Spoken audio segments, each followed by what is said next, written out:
I'm too scared to eat food from strangers." Those were the words Kevin, my brother who's 8 years younger than me, spat at me at the doorstep of my parents' house. I had come over to visit because it was Kevin's 20th birthday today, and I wanted to celebrate with him. The birthday cake I had brought as a gift was snatched from my hands by Kevin in a rough manner. The cake, still in its box, hit my body, leaving it in a sad, crumbled mess. How could he? I never expected him to do something so cruel. My father Joseph and mother Melissa, watching from behind Kevin, started laughing, clutching their stomachs as they doubled over. I was in shock, standing there with cake debris all over me, as my parents caught their breath, continuing to laugh while treating me like I was some outsider, just like Kevin. "Well, your last name is different, isn't it? People with a different last name aren't family."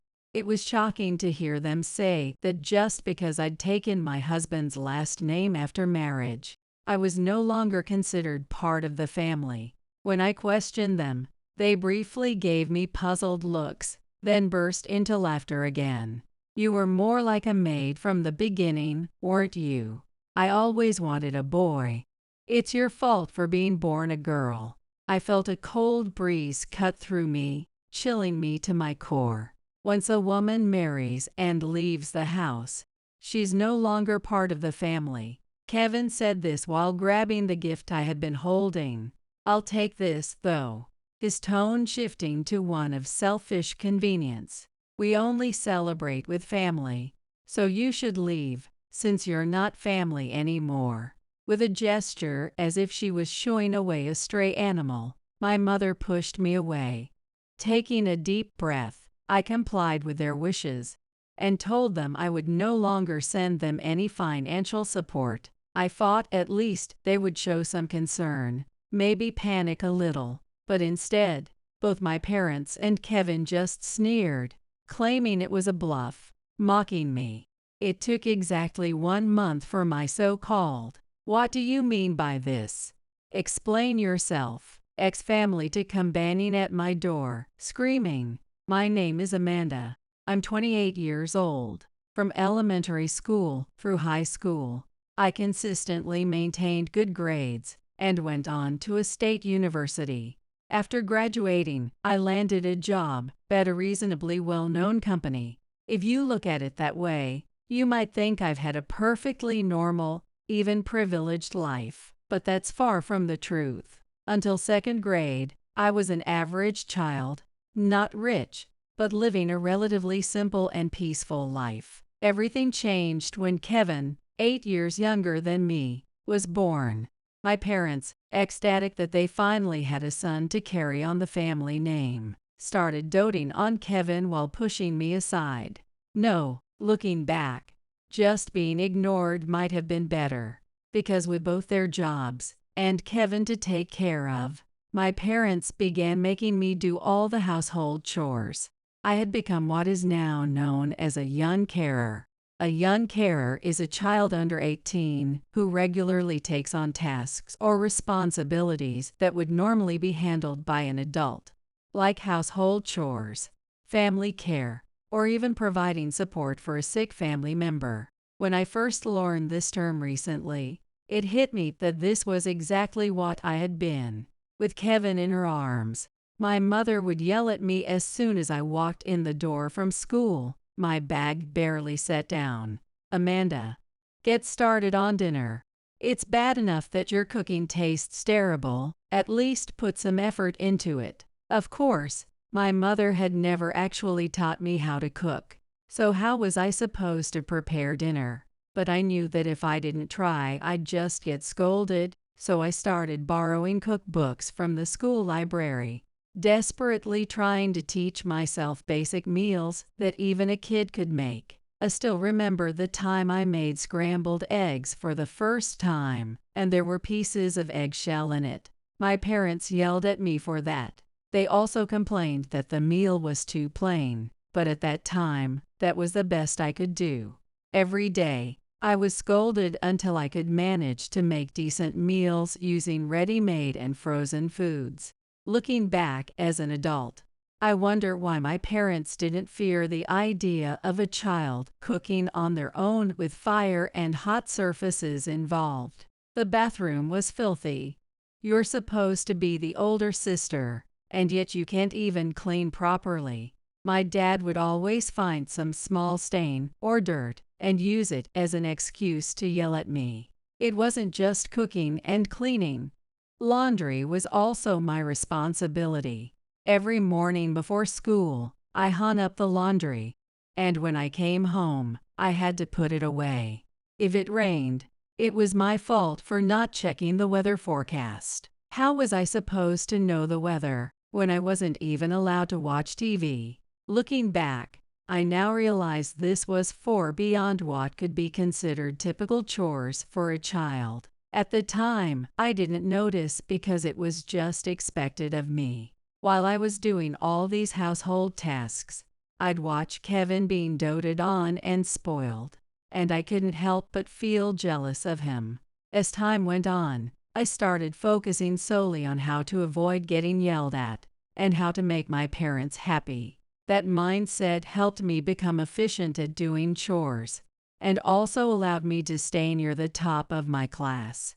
But no matter how good I became at housework or schoolwork, my parents never praised me, even when I cooked a delicious meal. Finally, you've managed to make something decent. You really are such a slow learner, they would say. And when I brought home a perfect score on a test, a smart girl isn't really that cute. You know, instead of praising me, they would mock me. By the time I was in my last year of elementary school, one of my research projects was selected to represent my school in a competition. Even if my parents would not praise me for my housework or studies, maybe they'd be proud of me for something else. I had that hope in my heart when I told them about it. What? You've been wasting time on a research project. If you have time for that, shouldn't you be cleaning the house and helping your parents instead of being happy for me? They scolded me again. By the time I finished middle school, I had given up on trying to make them proud or even happy. I just tried to live in a way that wouldn't get me scolded. Even Kevin began to act like he was better than me. When I told them I wanted to go to college, Amanda, going to college? Don't be ridiculous. They mocked me. I wanted to say, who are you to talk? When you never got more than 60 points on a single elementary school test. But I didn't. I knew that if I talked back, I'd just get yelled at again.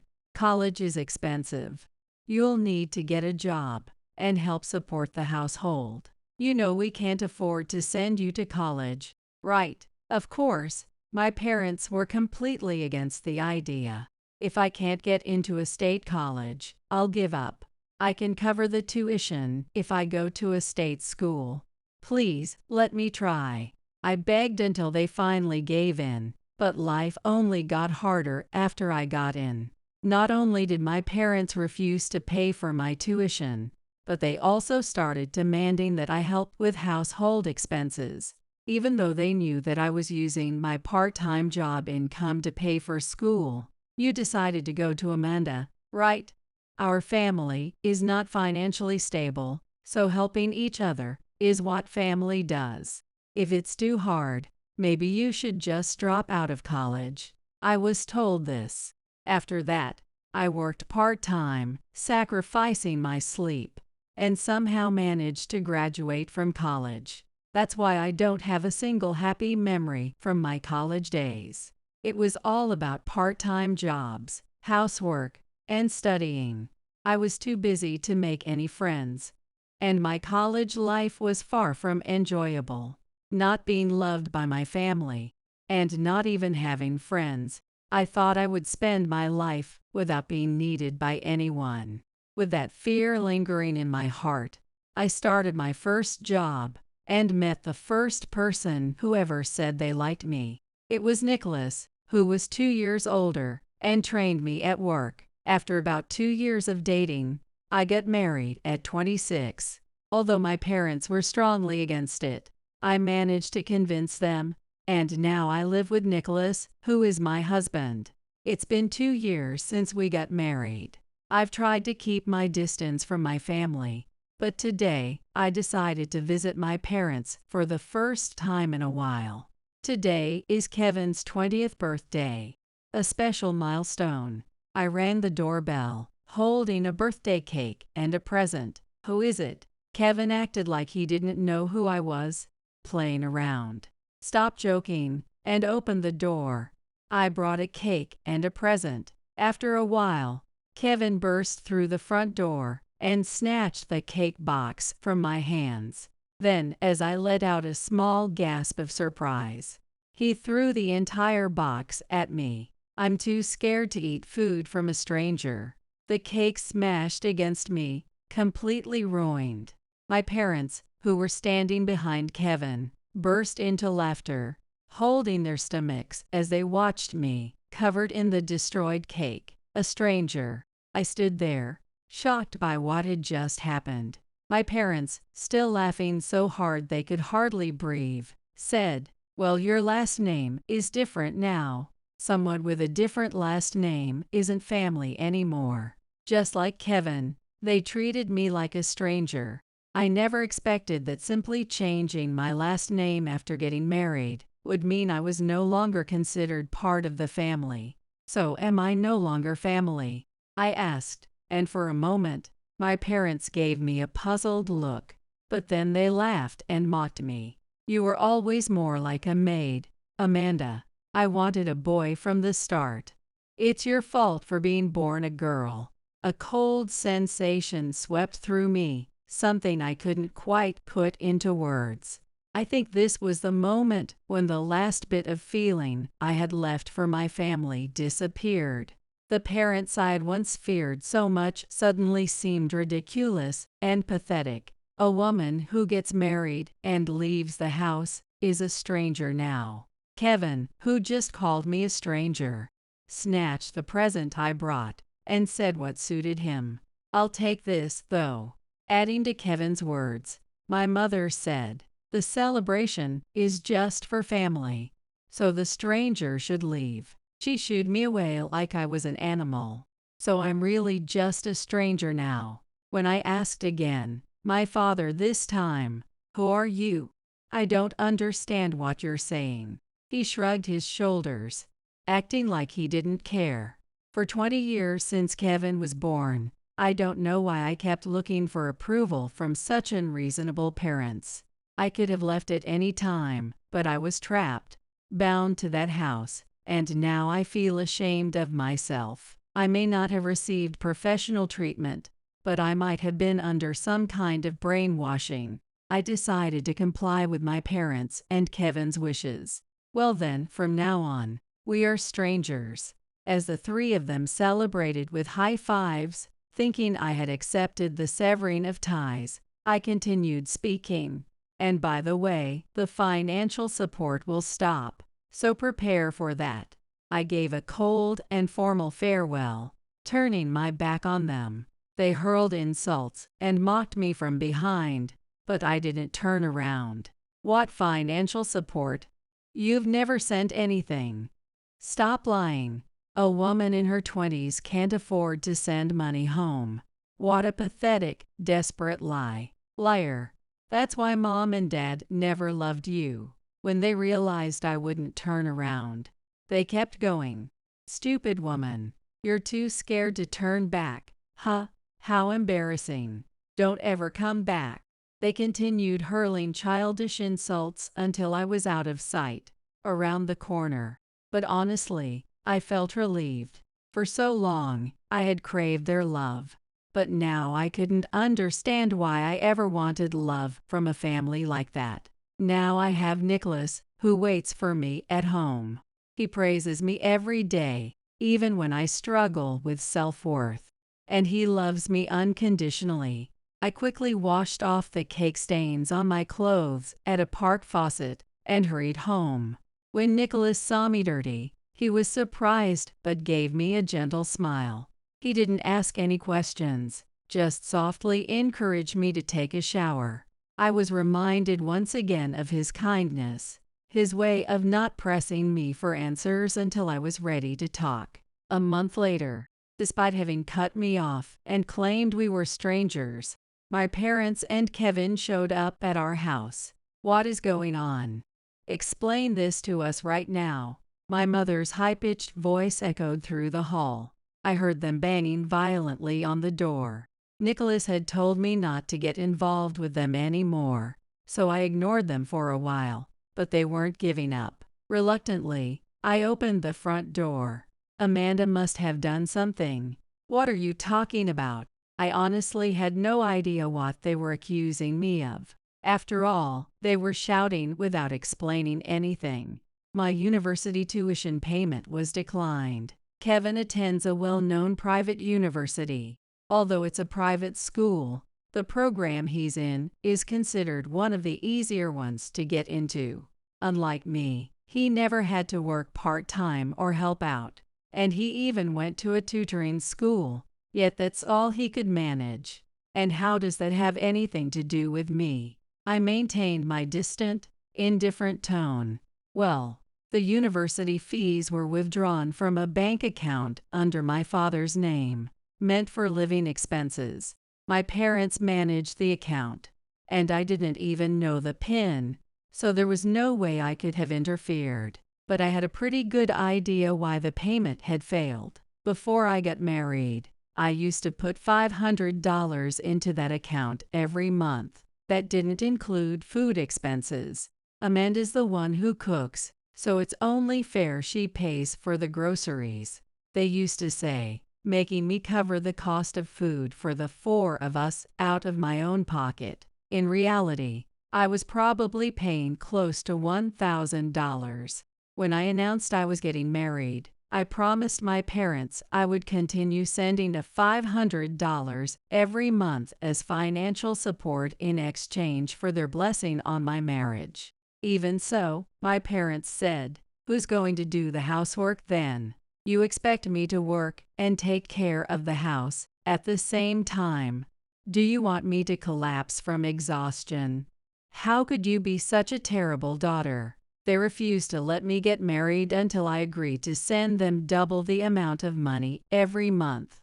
It took that condition for them to finally give their blessing for my marriage. Apparently, they had completely forgotten about this, but we've been living the same way as always. So how is it possible that we're running out of money? My parents, plain dumb, seemed oblivious to reality, so I decided to set them straight. Maybe it's because the money from your estranged daughter's support has stopped. What? Both of my parents and Kevin looked completely shocked and started panicking. Wasn't Joseph working a side job to make up for the difference? Of course not. You know our company has a strict no side job policy. I thought Kevin was working a part-time job to help with the expenses. Didn't you both tell me not to bother with a part-time job? That it was beneath me? It seemed my mother thought my support was part of my father's income, while my father believed Kevin was earning from a part-time job. They exchanged confused looks, then all three of them turned to me with forced smiles. The family smiles I had once longed to see now felt strange, even unsettling, given our estranged relationship. "Amanda, you went to a state university, unlike Kevin, so you must be doing well for yourself. Way to go. That's my daughter. All the tough love paid off. Amanda, you really turned out great, didn't you?" Suddenly, my parents changed their tone, trying to win me over. It's amazing how they could say such things without even knowing where I worked. I've been working at a major pharmaceutical company, which was my dream since I was in elementary school. A science competition project back in elementary school sparked my ambition to work in this field. I came up with a way to make it easier for children to take medicine, inspired by Kevin's struggles with swallowing pills. Even though I didn't win any awards, I received a special comment praising my creative ideas and my obvious love for my family. Now, thanks to that motivation, I earn over $70K a year, so sending $1K a month wasn't an issue at all. As I stood at the front door, talking to my parents and Kevin, Nicholas had been listening from inside, and suddenly flung the door open. My parents and Kevin froze in surprise. Enough is enough. Amanda is not some tool for your convenience. Nicholas's voice was filled with anger, causing my parents to recoil for a moment. Then my father yelled, followed quickly by my mother. How dare you speak to your in-laws like that? Exactly. This is beyond disrespectful. Kevin, standing behind them, nodded in agreement. You were the ones who cut ties with Amanda, calling her an outsider. Now you want to treat her like your personal bank. We're done here. Get out. Intimidated by Nicholas's outburst, my parents left. My tuition. Kevin, however, seemed fixated on his tuition fees and kept pestering us. Do you still need something? Nicholas's imposing tone made Kevin squeak in fear before he hurriedly left as well. But neither I nor my husband thought for a second that this was the end. As expected, the very next day, they started showing up at our house again and calling repeatedly. I ignored them, but Kevin eventually began waiting outside for me. Whenever I saw him near the front door, I would sneak in through the back or hang out at a cafe until he left. But today, before I even realized it, Kevin had already noticed me, and I couldn't avoid him. Kevin came trotting toward me. I had already made up my mind to completely ignore whatever he said, but the words that came out of his mouth were so unexpected that I stopped in my tracks. I'm sorry for everything. I was wrong. Kevin, who had always treated me like a stranger and insisted he wasn't at fault, was now apologizing. Dad and Mom told me that you were a failure, so I misunderstood. I'm really sorry. I felt a shiver run down my spine, disgusted by the words. So, can you help with just the tuition? I never thought he was truly sorry, but to blatantly beg for financial support was just too much. I ignored Kevin and hurried home. Kevin, however, shouted insults at me from behind. I'm apologizing here, and you're really not gonna forgive me? You're such a heartless sister. His voice was loud enough to echo through the neighborhood. He probably thought I'd be embarrassed and react, but I kept walking, ignoring him. Oh, so you're just gonna ignore me now? Acting all high and mighty. Well, I'll destroy your house then. Upset that I was ignoring him, Kevin started making threats. You better watch out on your way back from work. Some of my friends are pretty rough. Are you even listening to me? When I closed the front door, Kevin pounded on it violently. To be honest, I was really scared. Even though he's younger, Kevin is now a grown man. There's no way I could match his strength, and the fear of him actually resorting to violence made me tremble. But Kevin's yelling soon drew the attention of the police. Thanks to his shouting being loud enough for the neighbors to hear, someone had called the cops. When the police arrived, they also asked me what was going on, and the situation turned into quite the commotion. Neighbors came out, worried about what was happening. Kevin was taken to the station, but since he hadn't actually gotten violent and it was deemed a family matter, no charges were pressed, even though his threats were real. They chalked it up to just a sibling argument. My parents, who had gone to the station to pick Kevin up, came straight to my house and caused even more of a scene. How could you call the police on your own brother? What kind of sister does that? Don't you care about Kevin?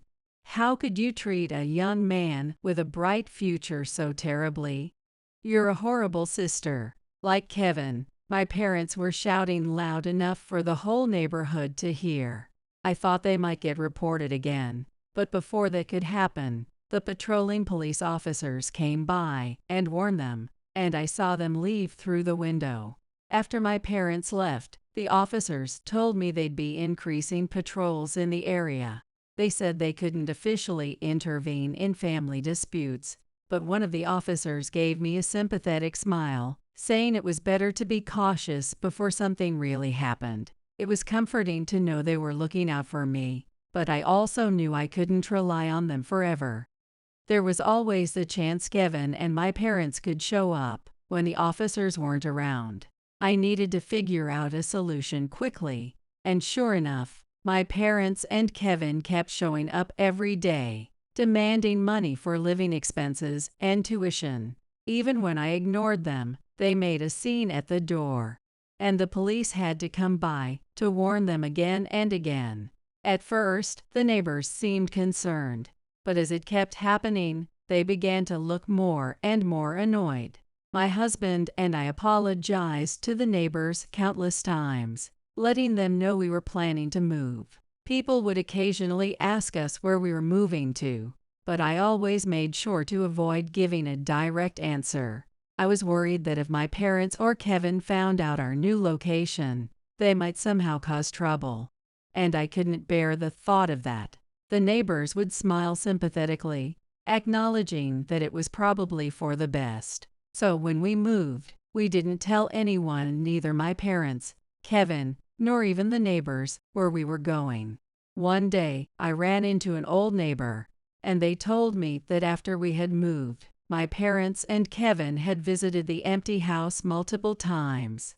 Even when the neighbors explained that we had moved, my parents wouldn't believe them, insisting that they were lying to protect me. Apparently, this had escalated to the point where the new tenants had gotten involved in a dispute, which eventually ended with a settlement payment. Since then, the neighbors hadn't seen them around, but they warned me to stay cautious. Just as the neighbor had predicted, my parents and Kevin eventually showed up at Nicholas's parents' house. Where did Amanda move to? It's her fault we had to move to that old apartment. Because of Amanda, our lives have been ruined. Tell us where she is. It was a horribly unfair situation for Nicholas's parents. Before we got married, I had explained to them all about my family, how they treated me, and the kinds of trouble they might cause. Even though Nicholas said he would marry me no matter what his parents thought, I was convinced that if they didn't accept me, we couldn't go through with the marriage. I had mentally prepared myself for them to oppose the wedding. However, when I opened up to Nicholas's mother, Kelly, with tears in her eyes, she embraced me and said, "You've been through so much, but now you're marrying Nicholas, and I will be your mother.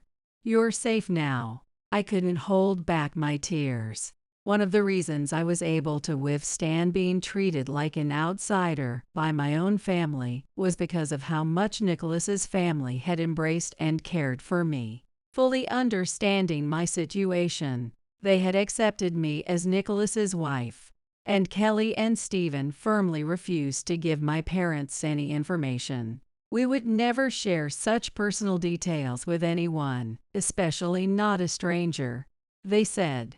But my parents and Kevin wouldn't give up. Give Amanda back. You can't just keep all the benefits of having her to yourselves. It's disgusting that you're using Amanda's income. Your son must be just as awful, marrying her for her money. Stephen, who was usually so calm and gentle, finally snapped at their relentless accusations. Enough. Amanda is our daughter now. You're the ones who disowned her, so don't act like you have any claim to her. My parents fell silent, stunned by Stephen's sudden outburst. And for the record, it's you who have been relying on Amanda's income all these years. We've never once taken a penny from her. My mother, trying to save face, made excuses, claiming that her reckless spending was due to the stress of their financial decline after I stopped sending them money. That's your own responsibility. You're the ones who said she was no longer your daughter, so leave us alone. Kelly stepped in, urging them to go. That's when Kevin, looking desperate, blurted out that they should at least help him out until he finished college. But Nicholas's parents, who knew that I had graduated from college without any help, gave him a cold stare. Amanda worked her way through college on her own. If you're the great heir to your family, surely you can manage the same thing without needing anyone's help. Kevin's face flushed bright red at the cutting remark. Even though my parents and Kevin said they wouldn't leave until they got an answer from me, it wasn't until my in-laws threatened to call the police that they finally left. I'm truly grateful to my in-laws. Afterward, perhaps due to the stress of financial hardship, my parents' relationship with Kevin completely fell apart. My father, already a heavy smoker, started smoking even more, spending recklessly, and eventually developed a lung disease. My mother, meanwhile, turned to alcohol and became dependent, which led to high blood pressure and liver problems. Even as their medical bills mounted, Kevin refused to help and instead criticized them daily, asking how they were going to afford his college tuition. The constant fights between my parents and Kevin became unbearable, and one day, my father threw both my mother and Kevin out of the house. Kevin apparently tried to follow my mother back to her family home. A son who doesn't even care about his own mother's illness isn't someone I'm going to take care of. But she rejected him, saying so. Eventually, Kevin ended up staying with my father. You might wonder how I know all this, despite having cut ties with them. It's because they've all taken turns showing up at my in-laws' house, asking for help. Each of the three blames the other two, trying to defend themselves, and asking my in-laws to pass their pleas for help to me. Every time, my in-laws have politely but firmly turned them away. While I couldn't just keep relying on my in-laws to deal with this, I started thinking about how to handle the situation. But before I could come up with a solution, my parents and Kevin all showed up together at my in-laws' house, causing a huge commotion. Standing on the doorstep, they started sobbing loudly, trying to guilt me into taking them back. It was obvious they were trying to make the neighbors feel sorry for them, like, how could she not forgive them when they're apologizing so desperately? I think they learned from the time the police were called at our old house before my husband and I moved.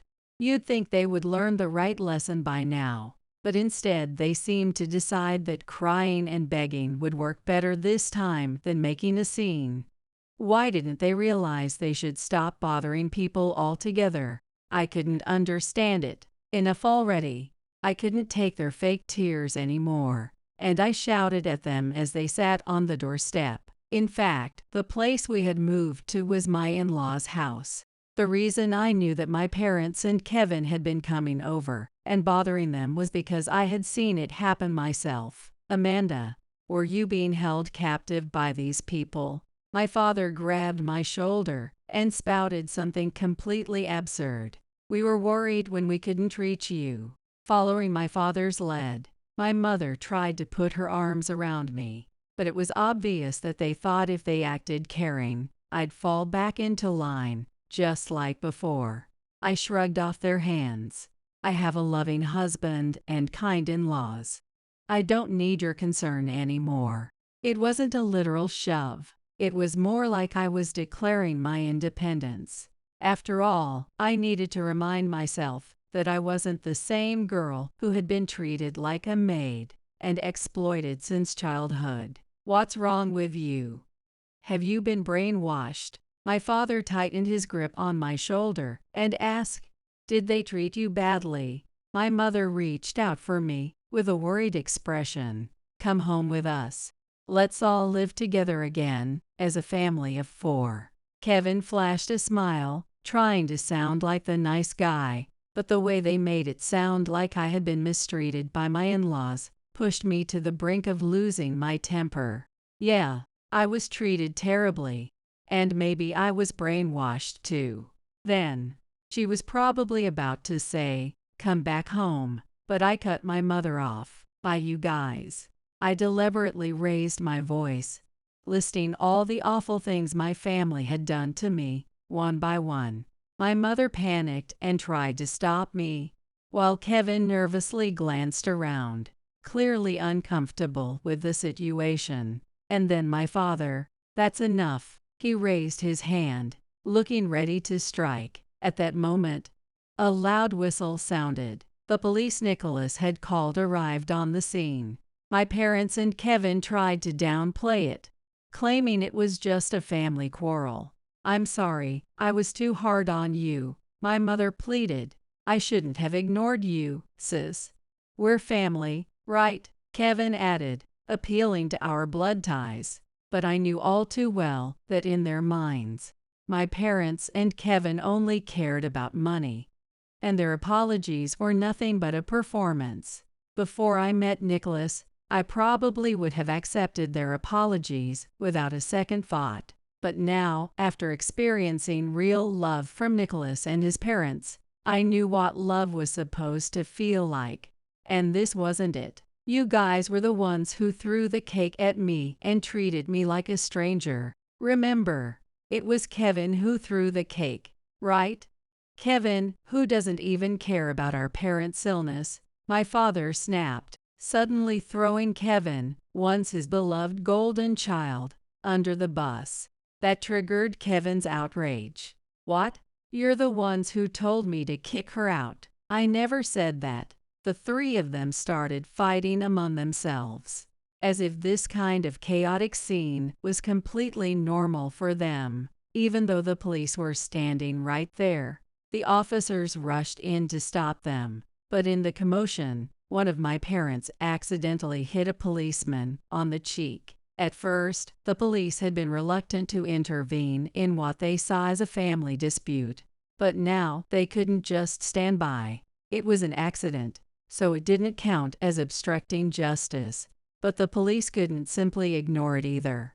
As the officers were scolding my parents and Kevin, one of them received a message over the radio. With a deep sigh, the officer asked my parents and Kevin to voluntarily come down to the station. It seemed that a neighbor, who I'd already talked to about the situation, had called the police and reported hearing loud shouting and threats. Even though it was accidental, my parents and Kevin, guilty of striking an officer, compiled without resistance and were taken away in a police car.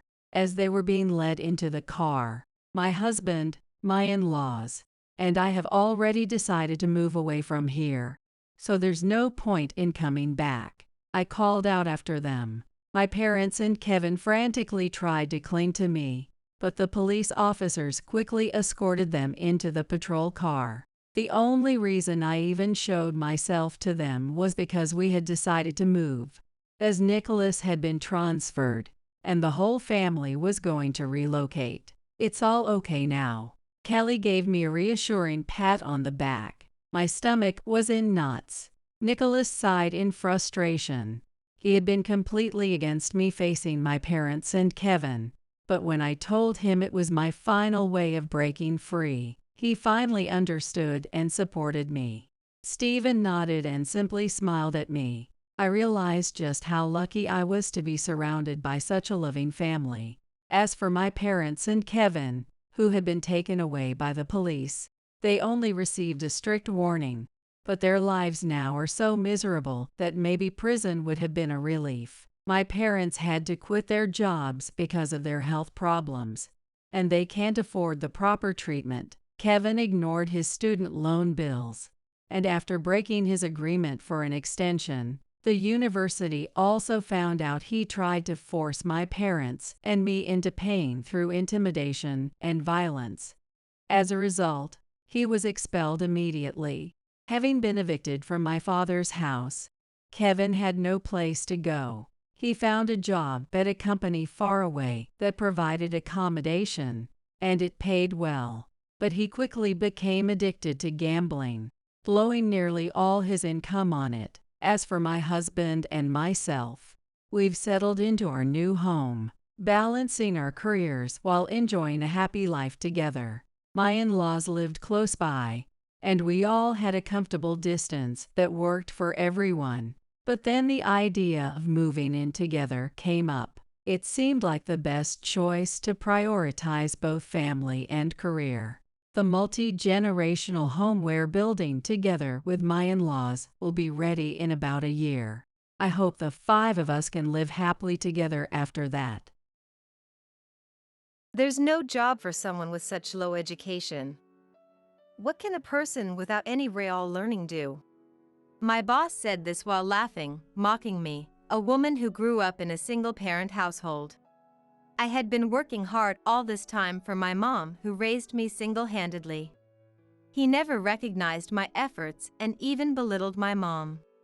Even worse, when my mom passed away, my boss not only spoke cold words but also, "I'm Sarah, a 28-year-old woman working in a small to medium-sized business. Raised in a single-parent household, I joined the company right after high school as a part-timer and am now working as a full-time employee. The company I work for is of considerable size despite being a small to medium-sized enterprise, with a significant number of employees. Initially, I started working part-time but have fought hard, almost as if my life depended on it. Thanks to that effort, I was recognized by my boss, and I managed to become a full-time employee in my 3rd year. After becoming a full-time employee, I continued to work hard, just like when I was part-time, not wanting to disappoint those who believed in me. By the time I was 25, I was given more responsible tasks compared to my peers of the same age, and I was gaining trust from the company. I was also receiving decent pay and bonuses, allowing me to take care of my mom and live a cherished life. Then, one day, my direct boss was due to retire, and a new boss was to be assigned. It was very sad not to be able to work with the boss who had recognized me and nurtured me, and I had some slight anxiety about getting along with the new boss. But I was achieving results at work, and everyone in the company was kind. Above all, the retiring boss told me he would speak to the new boss about me, so I didn't worry too much.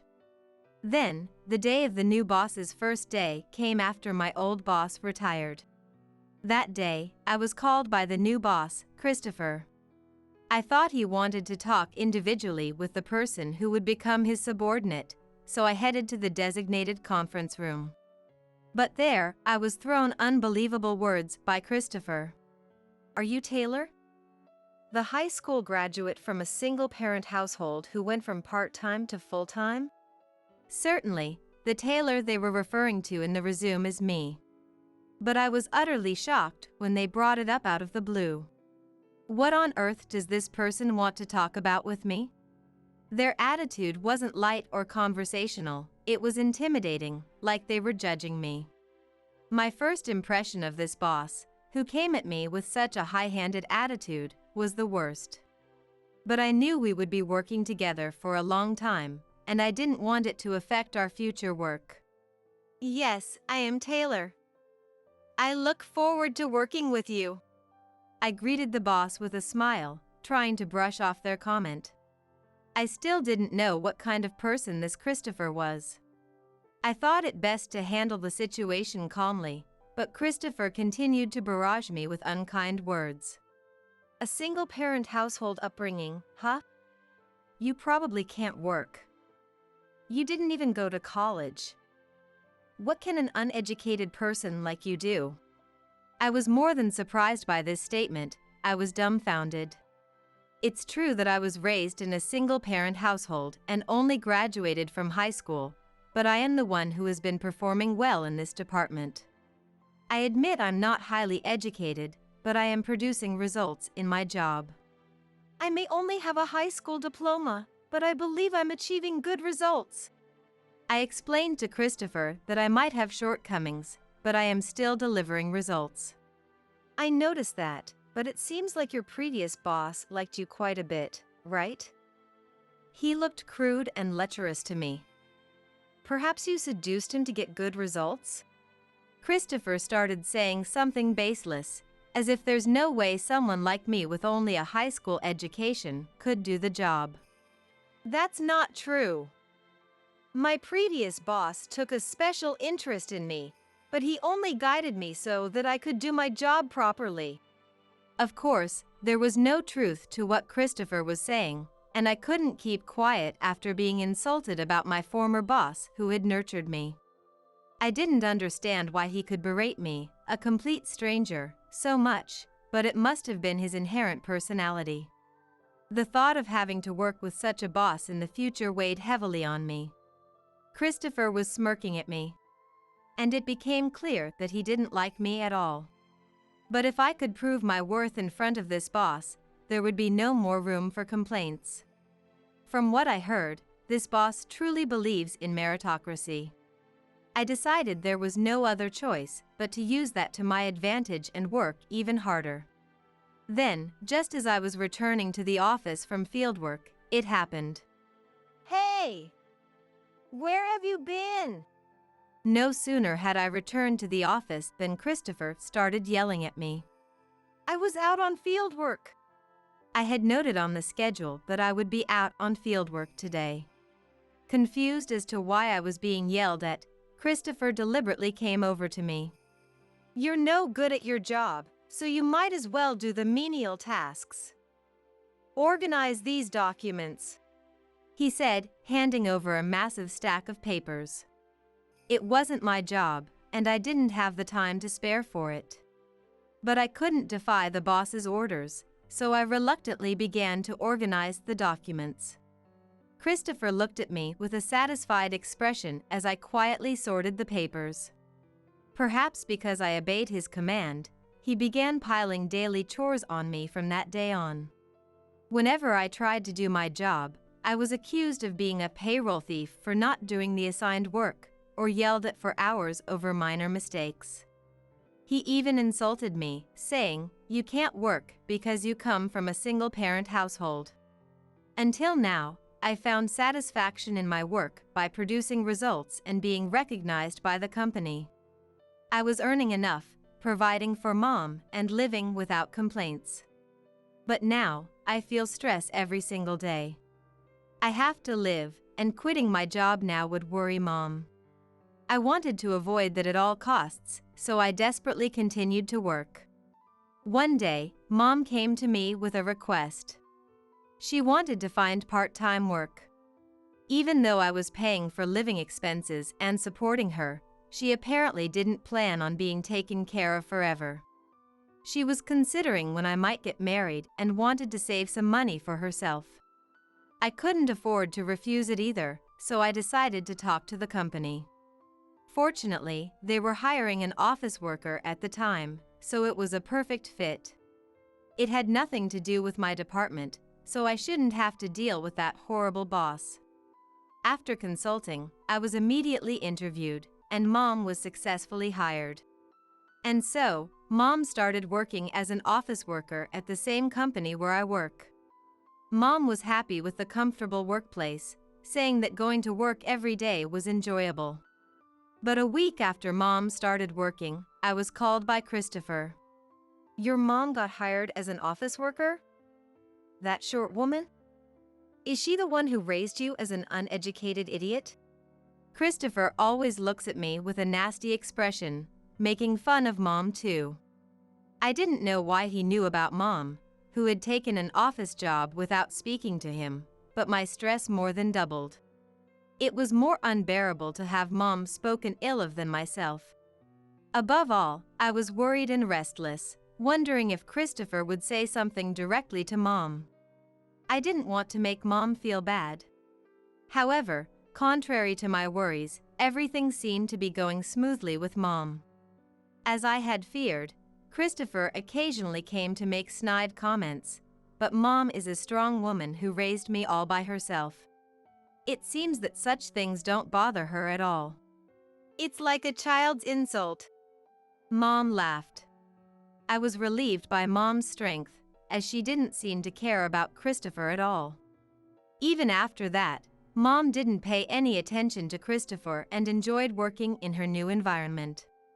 Then one day, something happened. Mom collapsed and was rushed to the hospital by ambulance. Fortunately, her life was not in danger, but she had to be hospitalized for a while. Because of the sudden incident, I decided to take some time off from work to take care of Mom. However, when I told Christopher about it, he had an outrageous reaction. Huh? You plan to take time off for something so trivial? You must be taking your job lightly. Christopher, with an exaggerated sigh, made it clear that he would not allow any time off. I'll use the paid leave that I haven't used yet. After all, I'm the only one there for Mom. Permission for this leave had already been obtained from someone higher up than Christopher. They were more than willing to grant me the time off, especially since I had seldom taken any before. But no matter how I explained it, Christopher would not be convinced. It's not about that. Just leave an old woman whose life is short anyway. I was thrown a thoughtless comment, and I could feel my blood rushing to my head. Why would he say something like that when I'm telling him Mom has collapsed?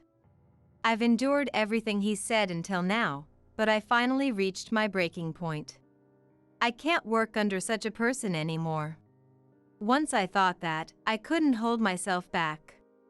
I knew it might be a hassle for others, but since Christopher came, all I was assigned was menial tasks.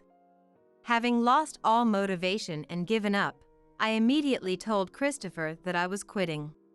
His reaction was one of surprise, as he said, "You don't have to go that far," trying to stop me. He must have been afraid it would become an issue that he caused me to quit.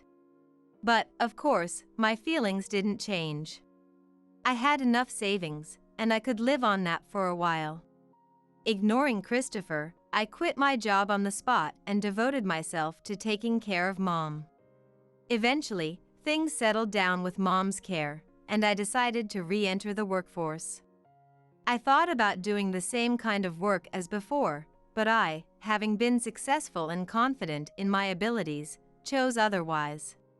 Having learned a lot about business management from my retired former boss, I took the plunge and decided to start my own company. I wanted to tell Mom after things had settled down, so I struck out on my own. About a year passed, and the company was beginning to stabilize. Suddenly, Mom's condition worsened, and she had to be hospitalized again. I was caught between taking care of Mom and running my business, but I managed to handle both without taking any time for myself. Thanks to that effort, another year went by, and the company was on a solid track, reassuring me of its stability. Although Mom's condition hadn't improved, I wanted to ease her mind, so I was thinking about telling her soon. But then, Mom passed away. It was a truly sudden event, and it didn't feel real. But the sad truth was that Mom had undeniably passed away. Being an only child, I had no other family, so I had to prepare to say goodbye to Mom without time to grieve. Holding back tears, I proceeded with various arrangements. Although I hadn't worked as a clerk for very long, many people who had been friendly with Mom at the company where I worked were willing to attend her funeral. Maybe it was because of Mom's personality, but they wanted to be there. And on the day of the funeral, more people attended than I had expected. It must have been due to Mom's popularity. Despite the pain of losing Mom, I was filled with pride knowing that so many people had come out for her. However, just as the funeral was about to end, the sight of one particular attendee caught my eye. "Long time no see. So that old woman finally kicked the bucket, huh?" I couldn't believe my eyes when I saw the infuriating figure of Christopher standing there. Though he may have had some interaction with Mom, I had no recollection of inviting this man to the funeral. No matter what, I would never invite someone like him to Mom's funeral. My old boss was smirking at my stunned expression. The very same face he made when he belittled our single-parent household. Those unpleasant memories came flooding back. I could do nothing but glare at Christopher's face. Christopher approached me, handing me a bunch of flowers. "Here, some flowers." She might have been the sort of woman who couldn't provide her daughter with a proper education, but at least I can do this much. How could he act like this at someone's funeral? I almost yelled out loud in anger, but I clenched my emotions. I didn't want to ruin Mom's funeral or inconvenience the other mourners. I accepted the flowers in silence. But, unbelievably, the flowers looked like something he had picked up off the street. Had this man come all this way just to pull off such a nasty trick? As Christopher saw my face, he grinned even more maliciously. That moment, my suppressed emotions came out. I couldn't stay silent after having my precious mom ridiculed so much.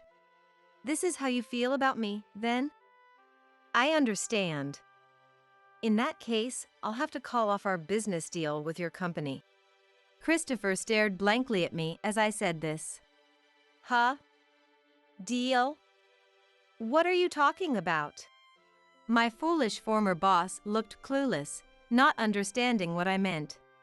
So I explained to him, politely, the meaning behind the words I had just uttered. So this is a matter of business with my company.